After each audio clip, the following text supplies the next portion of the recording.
Hello, everyone. I'm Marcia Kavanaugh. Thanks so much for joining us. Well, soon the tally man will be tallying bananas again as the banana business returns to New Orleans with a move with implications that are economic, historic, and cultural. We'll slice through it. We'll also look at Baton Rouge for the latest from the legislature and at a movement to create a new city. In crime news, we will examine why an innocent man served a long prison sentence. And we'll look at troubles for the St. Tammany District Attorney.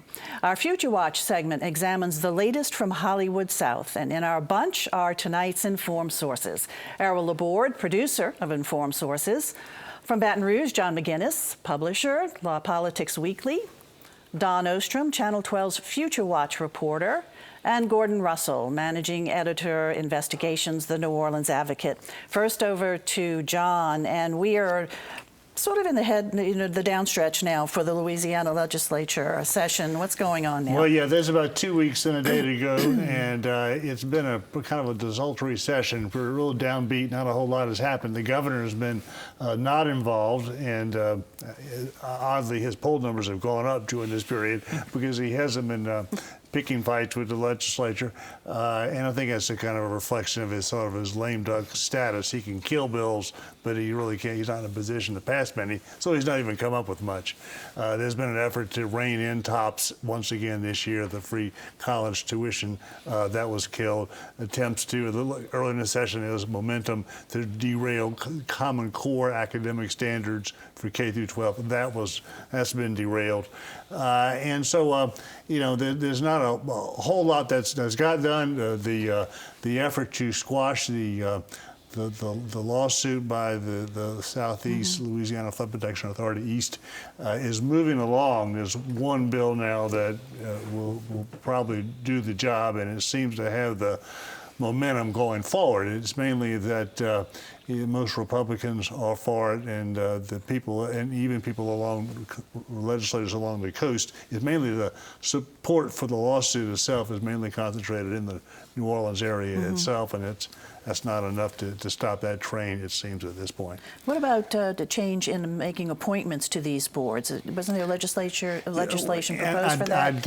I doubt that bill is going to pass. There was a bill, yes, that would give the governor pretty much carte blanche to remove someone if he didn't like the color of her shirt, basically, or they had an odd phrase about public policy.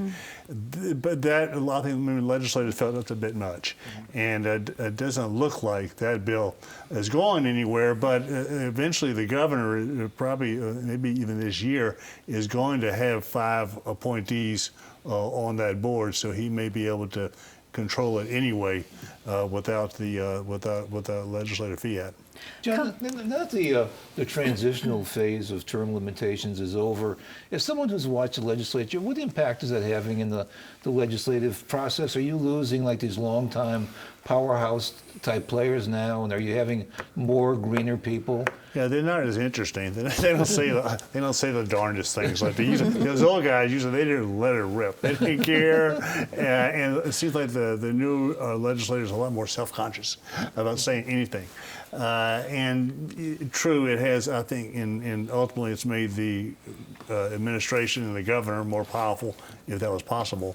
And also, you feel. I think even among voters, there's less accountability toward legislators because they don't feel the same threat toward someone running against them, because most possible competitors out there feel, I'll just wait this guy out. He'll be term limited next time, I'll run down. I'm not going to oppose him now. So it's and it's created this thing, a dynamic where you have legislators always looking for their next step. And now you don't see guys who are going to be in the House for 20 or 30 years. They know they got to move on somewhere. So they're looking at moving to the Senate, or even in the case, there's a lot of talk about Senator Ed Murray looking at running for the House. He started in the House, he ran for the Senate. Now he might be running for Jared Brossett's seat now that he's moved on to the council. Murray won't confirm that, but that seems to be the political talk. Yeah, I think you're going to have more interim legislative members because of a legislator seeing a chance to run for something else, and then that opens up a seat. And so it seems to me there's less familiarity with your legislator than there used to be. I think just because it changes so much. You don't have just some of the old. You're right. Some of the old names were there that everybody knew quite well. So it has changed the feel of it, but it hadn't all been term limits. I just think there's a more conservative legislature when this governor putting in a lot of ethics reforms have kind of changed the social scene at the legislature somewhat, probably overdue. The legislators, I think, are happy. I mean, the lobbyists have been kind of happy because they were getting bled by some of these paying for entertaining legislators. They don't quite do so much anymore. So that whole scene has changed somewhat, but it's still, there's still a lot of interesting characters there. Has it given the lobbyists more power, given that they don't have term limits? They seem to know the legislators will rely on them probably even more for information. Okay, John, thanks a lot. And we're going to move on now over to you, Gordon, and the release of a man who served, 34 years in prison, convicted for murder, and the charges were ultimately dropped. Right. It was a pretty remarkable case. I mean, we've seen a number of these cases, mostly or almost all dating from Harry Connick's tenure as district attorney, where cases have been revisited, thrown out because of so-called Brady violations in most cases, which are cases where the prosecution didn't turn over evidence that might have been favorable to the defense. And in this case, there was a really significant Brady violation where they did not turn over a report that the police had actually traced the gun used in the murder of this. I'm sorry. It's sort of background. Who we're talking about? The murder involved. It was the murder of a New Orleans police officer's wife, Kathy Elfers. Right. And the man convicted was Reginald Adams. Right. And so the gun used in this murder was actually traced at the time by police to the two other people, two petty criminals, but that information was not turned over to the defense. And so the police got this guy, Reginald Adams, to confess at the time, and he maintained that it was a marathon interview, and he was plied with liquor and so on and so forth.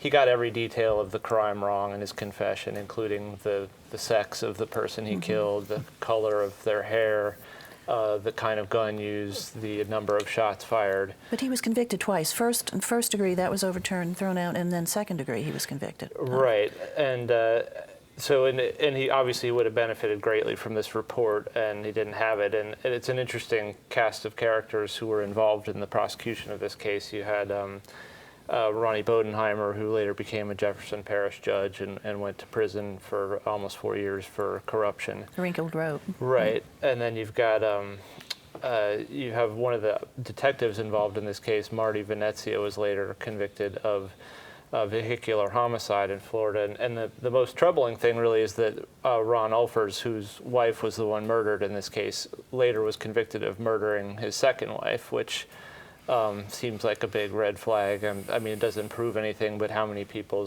have two wives who are murdered? And an interesting thing going forward on this case is how much are they going to look into this original murder? Ulfers is already serving life for the murder he's been convicted of, but it raises an interesting question of, did he have some interaction with these petty criminals who were linked to the gun when he was a police officer, and did that somehow lead to this murder? So the DA actually, within a fairly short time after receiving the report, was it, from the Innocence Project regarding this evidence, within 10 days. Within 10 days. Yeah, he dismissed him, and he's a free man. And the Innocence Project, who was joined by Mike Magner, a former federal prosecutor who actually prosecuted Ronnie Bodenheimer, they were very complimentary of how District Attorney Leon Cannizzaro handled this. Just that in other cases, sometimes the office is forced to defend these old convictions, and he said this was a real miscarriage of justice, and threw in the towel right away. What is the state's obligation now to someone who was wrongly convicted and in prison? You mean in terms of some kind of restitution, monetary relief? There's a fund that exists for this kind of thing. I don't know a lot about it, but I know that it's been very difficult for people to recover money from that fund. And then, of course, you had the John Thompson case. He got a civil verdict for $14 million against the DA's office, which the office hasn't had to pay. That was the the Supreme case. Court threw that out. Right. The U.S. Supreme Court threw that out. And there's a cap on what can be paid, right? And it's so much, up to 10 years, I believe. I don't know all the details. I know in that case he was awarded $1 million for each year he spent on death row, but then he never got the money. Right.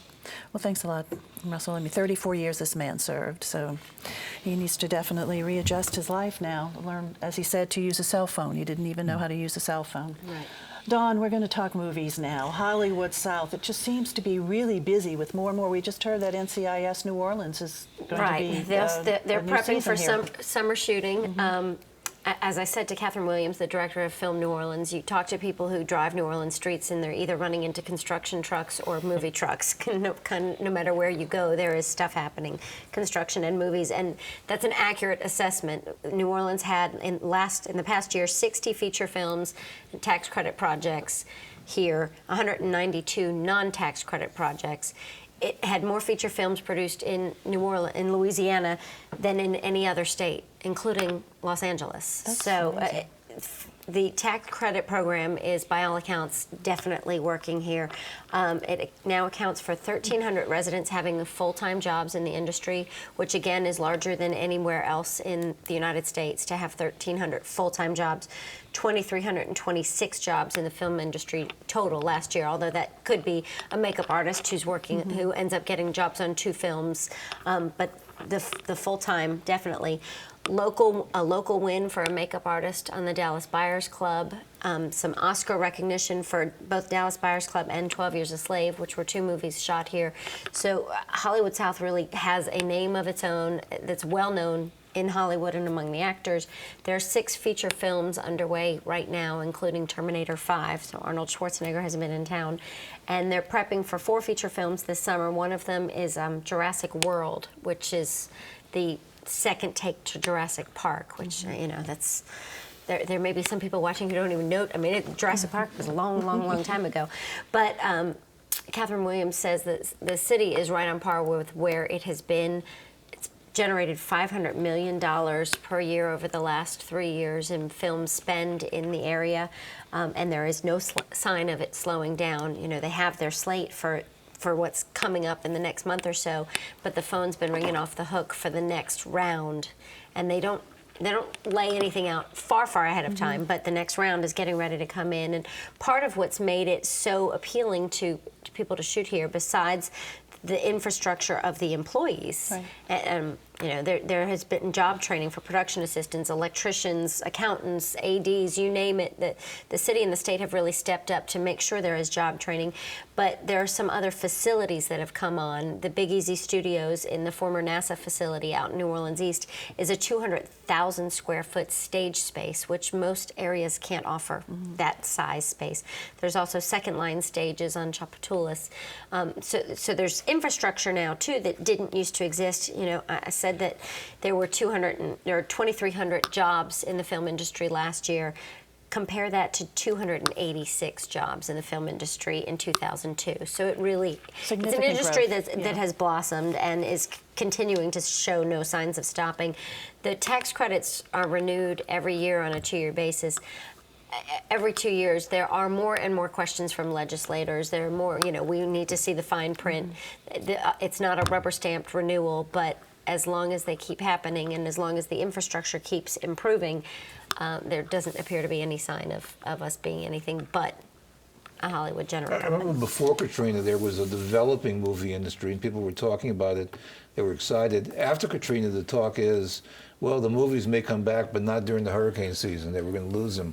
Apparently, they've come back. Apparently, they're back. They're back, and We we're haven't had going a to. hurricane in a while again. Yes. And let's hope we keep it that way too. And so we'll continue to see those yellow signs with black lettering all around the region. Thanks a lot, Dawn.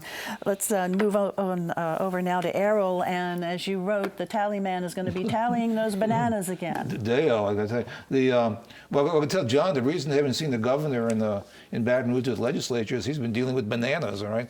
Because the governor was very proud to be announcing this deal. It's a very complex deal. It involves tax credits and building a new terminal and doing a lot of different things.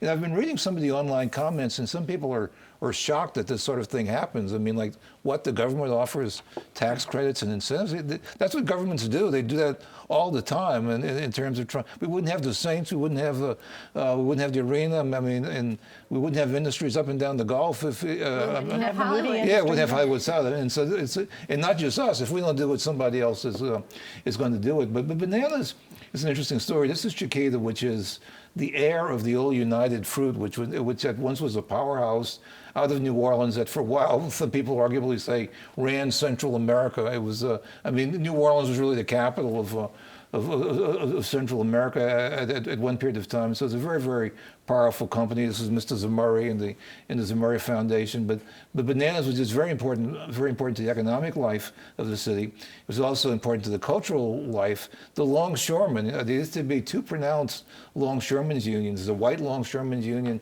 and the black longshoremen union. And without the black longshoremen's union, that a lot of the Mardi Gras Indians evolved. These guys working together. They had money because they're working all this, and they were working and kind of singing and everything else, and so things evolved. And so the banana business has even had an influence on that, and so it was reflected in movies and then in all sorts of ways. And so it is very much an important part of the culture of the city. I think what happened is that the Chiquita company merged with an Irish company, a fruit distribution company, and it's going to be the largest. The merged company is going to be the largest fruit distributor in the world. And what's going to be coming through New Orleans is bananas, but also other fruit too. Mm-hmm. And so because of that, they needed more deep water facilities. So I think that was part of the reason why they left Gulfport. And they weren't critical of Gulfport, but I think New Orleans was just offering a better deal for a company that's growing and is going to have more demands for what it's doing. And so when will the move actually occur? They're saying that you're going to start seeing some fruit ships by late this year, but we'll probably start seeing the full operation within the first quarter of next year. And what do we see regarding the impact for jobs here in our region? Well, there's all kind of figures that are going around with 300-400 jobs, and some people are saying, yeah, but those aren't high-paying jobs. Still, they're jobs, their activity, and then it spins off. It spins off into truckers and other related fields, and so might even see more Mardi Gras Indian tribes too. I mean, it's all related. So. And so with this merger, really, it could even be a greater business than just the bananas. Oh yeah, because New Orleans is going to be an important fruit port. It was before 1970s when it lost to Gulfport. New Orleans was the largest banana port in the country.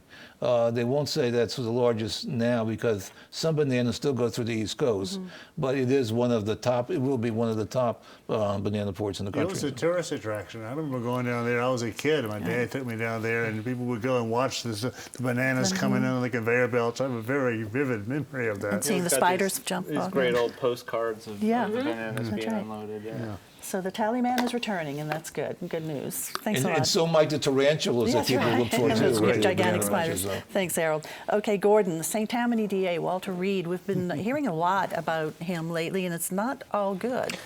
No, he's had a pretty bad run of press lately, I would say. I think there's been some pretty eye-opening journalism on Walter Reed recently, and most of it falls under the umbrella kind of is he using his office for personal gain? There was, of course, his son got one of the coveted Tulane scholarships.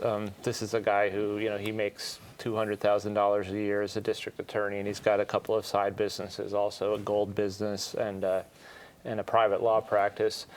There's also been some questions raised about some of his campaign expenditures and whether they were legitimate campaign expenditures. My newspaper, The Advocate, had a story about how a woman who used to be his girlfriend was paid roughly $10,000 out of his campaign, and she says it wasn't for any work. It was just to compensate her for trips she took with Mr. Reed. And there's been a couple of stories. The Picayune and Fox 8 have done some stories on this as well. There's been some questionable expenditures paid to Walter Reed's son, Stephen Reed, for he made a video that seemed to be pretty low cost, but the campaign paid $14,000 for it. He set up a bar for an event and was paid $28,000 for that, and no one seems really clear what he provided. Did he provide alcohol? He says no. His father says yes. Then there's the latest is this hospital. He has Mr. Reed has a contract to represent the St. Tammany Parish Hospital, for which he's paid $30,000 a year. And it's sort of unclear whether he's doing that as the district attorney or on the side. And again, the hospital says it's because he's the district attorney, and he says it's a private thing. Although he sometimes sends an assistant district attorney in his place when he can't go to their meetings. And we'll have an interesting story this Sunday that's another questionable arrangement where his office recused itself from a criminal case.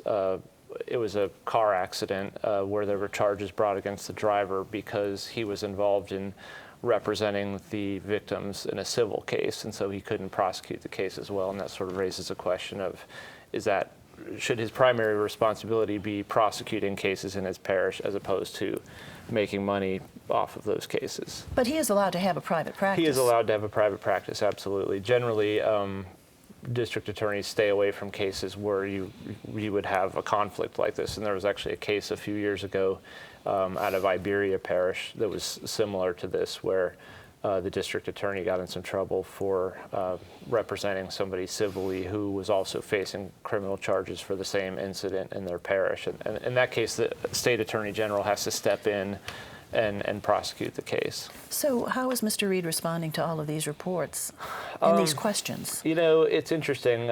He's been in office 30 years, but he's one of these not very visible public officials. You almost never see him.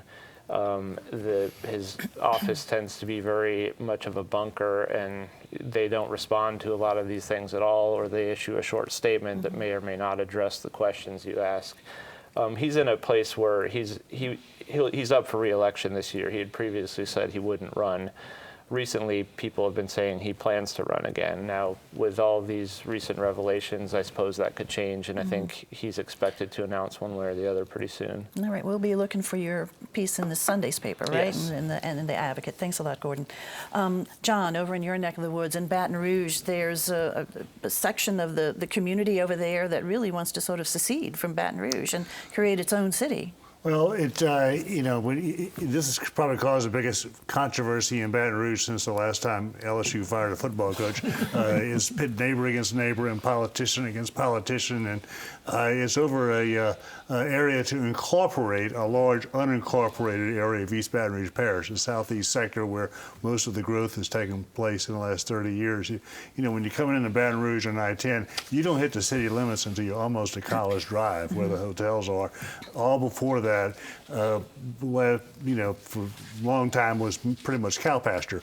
But then a lot of development took place out there. The Mall of Louisiana is there, the two big hospitals up there, the Country Club of Louisiana, and 107,000 people live in this area. If incorporated, it'd be the 5th largest city in the state. It'd be bigger than Kenner. What's driving this is an effort by a group of people who wanted to form its own school system. They wanted to form a breakaway school system independent of the East Baton Rouge Parish School, which is a big school system. And of course, this area of town, of course, is racially different from the city itself. It's wider, it's more upscale. And the people, there is an effort just to have smaller control over schools. They can never get that bill passed. It would take a constitutional amendment to get through the legislature. And a lot of legislators, as a cop-out, were saying, well, you don't even have a city out there. How can you form a school system? So after 2 failed attempts to form the school system, they dropped back and started a petition drive. It would take 1/4 of registered voters. It would take 18,000 signatures.